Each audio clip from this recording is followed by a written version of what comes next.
and who you are, what you want to do, where you want to go, then you can continue to make changes and evolve. But if you don't even have the awareness, you're just floundering, right? So the fact that you have the awareness, I said, pat yourself on the back for that too.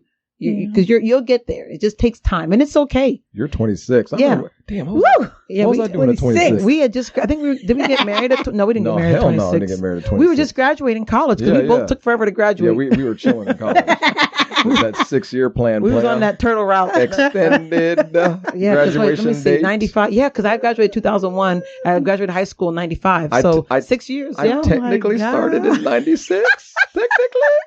But I didn't get my act together until like 98. Yes, so you were, you were 6 years too, 7 years. Yeah, I was playing around the community college for a while. I was like, you know what? I need to get the hell out of this. I need to get the hell out of here, man. I ain't doing nothing. That's what I did. 98 is when I got my act together and said, you know what? Let me go get ready to go to college. So I kind of took a couple years and just chilled. I will say though, undergrad was some of the best years. Look at your face. You're smiling talking about it. I'm telling you, man, undergrad was like some of the best years ever. College is fun. I ain't gonna lie. College is fun. And all you have after college for real, for the rest of your life, no, is memories. That's all you literally from now to later on. It's true. But one thing about it is too though, like, when you leave off for college, when you graduate high school and leave off for college, that's when they tell you you're in the real world. You're in the real world when you graduate high school and leave off to college. From personal experience, you are not in the real world. You graduate. You just got college. your toes in. You just put your feet in. College That's it. Is not.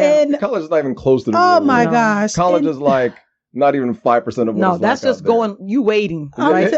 You just you got your feet in, and you just walking around. But it's true. Real life is when you get dunked under that water, and you got to fight. Now you got to start fighting to get up. I'm telling you that when I graduated college, I was pissed. I was like, man, I have to work now. I'm telling you, because you got to. I mean, life just ends. You because you don't realize, even though you're studying in college and you're studying for exams. You realize, man, I was having fun. Regardless of all the studying and the craziness, I actually had fun meeting people, going to dances, clubs, partying, talking to different people, and it ends. When you graduate, it ends. And then when you actually start looking for a job, you're like, man, I'm depressed because now I'm like, because you can't go backwards. Literally. And then it's like once you get to like almost every job I applied to from like, through high school. So in this episode, I catch Natalie in a financial lie. And she thinks she's being slick by confessing to me about what she's been doing this entire time. But little does she know that I know what she's been doing this whole time. I know what she's been doing all these years. So listen to her reaction when she finds out that I've been peeping her out this entire time. Just stop using the cards.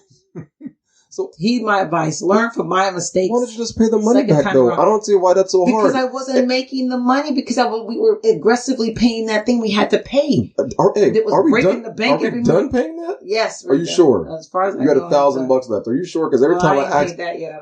So we're not done paying yet. Oh well, I take care of that. That's not a big Natalie always does this to me. I ask her how much is left, and she keeps adding money to it. Hey, Natalie, how much do we have left? Oh, we have 4,000.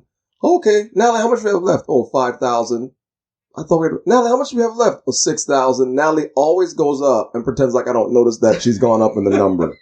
And she thinks I'm stupid. I know how much, she thinks I'm really stupid. I'm like, because she doesn't want to tell me the truth about how much we really owe something. And she just adds these numbers, these random numbers together. I estimate. You estimate wrong. It's not even close. Rough estimate. It's not even close. Natalie doesn't want to get me angry, so she just lies to me and tells me these crazy ass numbers. Come on, Natalie. Tell me the truth. I just embellish. Or I roughly estimate. It's not a lie. This is a thing she does to me, everybody. When she knows that she has a big balance on something, she won't tell. This last credit card issue we had as a couple.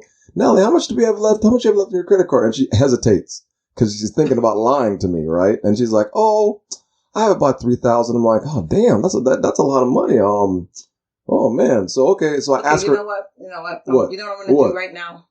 My mother always says confession is good for the soul. Oh. I'm going to do my full confession. It's not that bad. But when you asked me how much I had, and I was like, about 3. It really had about 4. I know. A little bit 4 plus. I know. How did you know? Because you lie. That's why. I know you do. But it never got to 5. It was 4 plus. But I have paid it down to right now. I have about 2. I know, because I'm helping your booty pay it down. That's why I'm. Listen, I know you, man. I've known you for a long time. You're not going to tell me the truth, because if you'd have told me 4, I'd have been blown up. Yes. And went crazy. So you're like, 3 sounds much better than 4. So I'll lie a little bit until we pay it off. And the next time he asks, I'll be right where I need to be. How did you know? I didn't know you know. I know everything about you. I know your eating habits. I know your bad and good eating habits. And the exercise. We've been married 15. Well, since when years? You started paying attention, though? What the hell are you talking about? You ain't supposed to be paying attention. You're my wife. I'm supposed to know about you. I've been busted. You've been busted. I've been fully outed. Yeah, you're fully outed. You can't get nothing past me, man. I told you. I didn't know you was that good. As I've gotten older, I noticed. I had no idea that you were getting like that good. Like you're like me with the intuition. You better not cheat. I know it. I know when something's not right. Listen. When we don't get together and do it, I know there's an issue between us. I can feel the vibes, the negative energy. I can feel it between us. She's like, I can physically feel it in my body that we're separate. So when Natalie tries to do something weird, it gives off on her, and I feel it. I don't know what it is, but I know she's up to something. Listen, now I have to be 100%.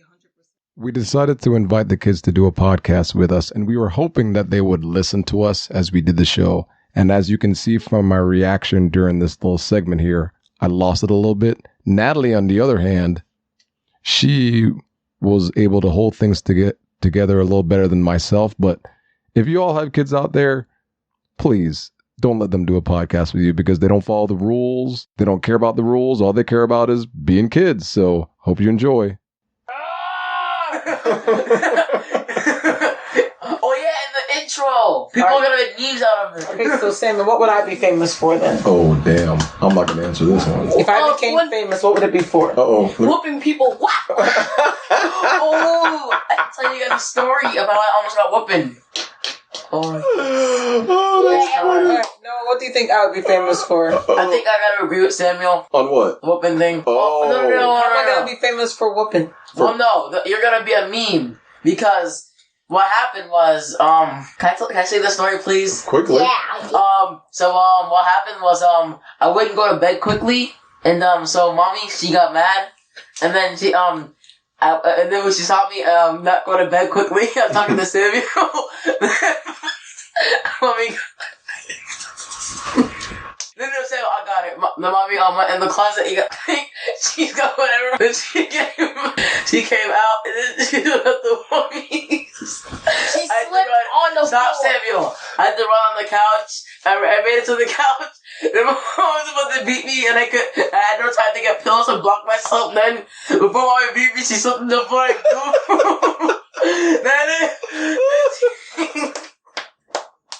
This is in our old apartment, and it was like smooth wood, so and mommy had socks on, so that made it even better. She slipped in the back, then she went doom, and then I had time to grab the pillow, so I grabbed the biggest pillow on the couch. Then I blocked myself. Then mommy got up and tried to whack the pillow so hard, but it didn't hurt because the pillow was sealed.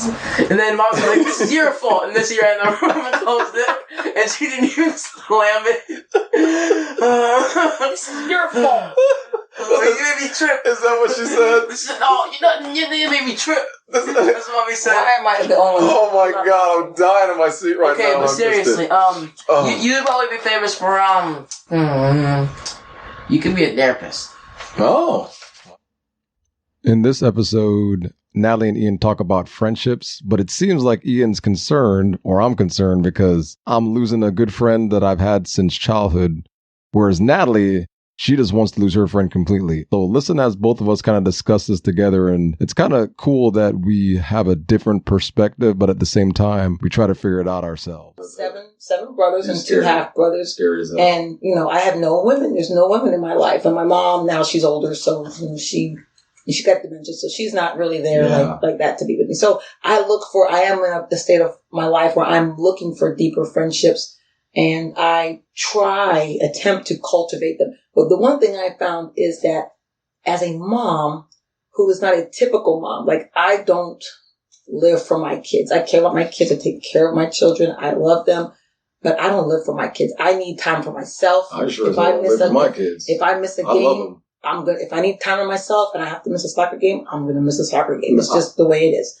I've come to realize that now that I'm older. Man, I say this all the time. I love my kids, but listen, at the end of the day, it's me or them. And it's me. I mean, I love them and I'm going to take care of them and I'm going to do everything I can for them. But man, these kids they're fighters, man. And then they're always fighting us and try to get our time. But, I just, with the subject of friends, I don't know. You already know my deal with my friends. I have a friend and I'm not going to mention him by name yet, but if he ever hears this podcast, he knows who he is, but I'm hurt. Over the last couple of years, we've grown apart. And we've been friends since childhood. And I really don't know how to handle it. I tell you this all the time, and I'm really mad, but I'm not mad. I'm hurt.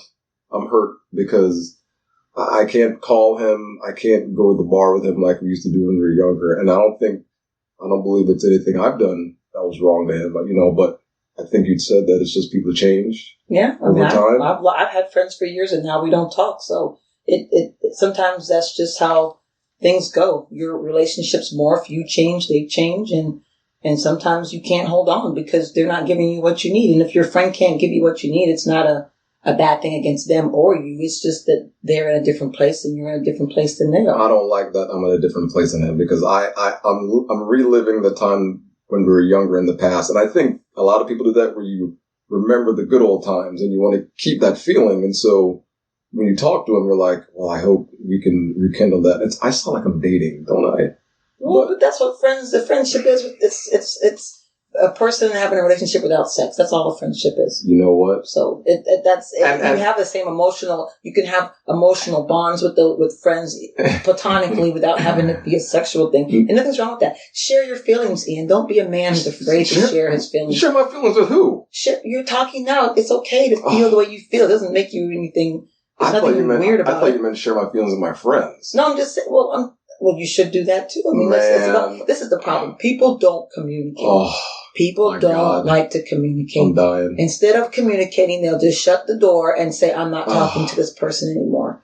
And you lose out on a lot of things in life. Experiences, feelings, conflicts could be minimized if people would just communicate and not be afraid. Like, that's the whole thing. Even with friendships, people ruin friendships all the time because they're mad at something and they don't talk to the other person. They don't want to tell you, I'm mad at you. Like, I mean, I'm gonna talk about a friend that I have. I will tell the story. Hopefully they don't get upset, whatever. But, I had a friend. Oh, man. And at one point I told her I didn't want, I'm okay with that. Want to tell the story? It's not a bad thing. It's just, it is what it is. Oh, man. I'm okay with Everybody, now you know why I'm the cool one in this relationship. That's why I have a lot of friends. Well, not many, but I have more than Natalie, don't I? But anyway, either way, so this is the part, with having friends. We need to go back to the topic of friends and divorce. But anyway, let me digress for just a moment. So I had a friend, and our friendship, it was feeling a little one-sided. So I told the person that, it's a little one-sided. And then they never really changed anything about it. So I was like, you know what? I'm at a point, I'm like, I don't want to be friends with this person. Not that I don't like them. Not that I don't want them in my life.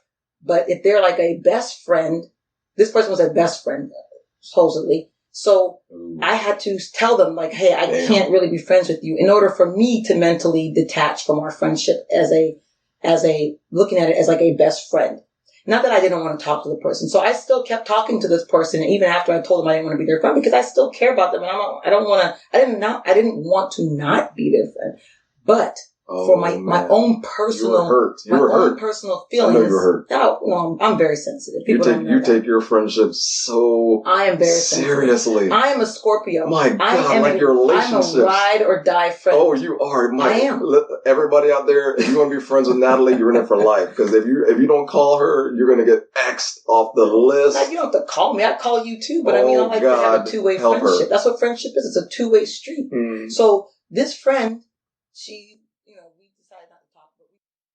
In this episode, we invite our friend So Blessed or Deidre to the studio. Natalie and I just got in this huge fight, and I was trying to explain myself because I was afraid of bugs, and she didn't get my point. I was trying to be sensible. She, on the other hand, was not listening to me. She wasn't taking any of my excuses, and I didn't know what to do. And I was hoping that Deidre would be on my side, but it's obvious from the session that it didn't turn out that way. So enjoy. I mean, I tried.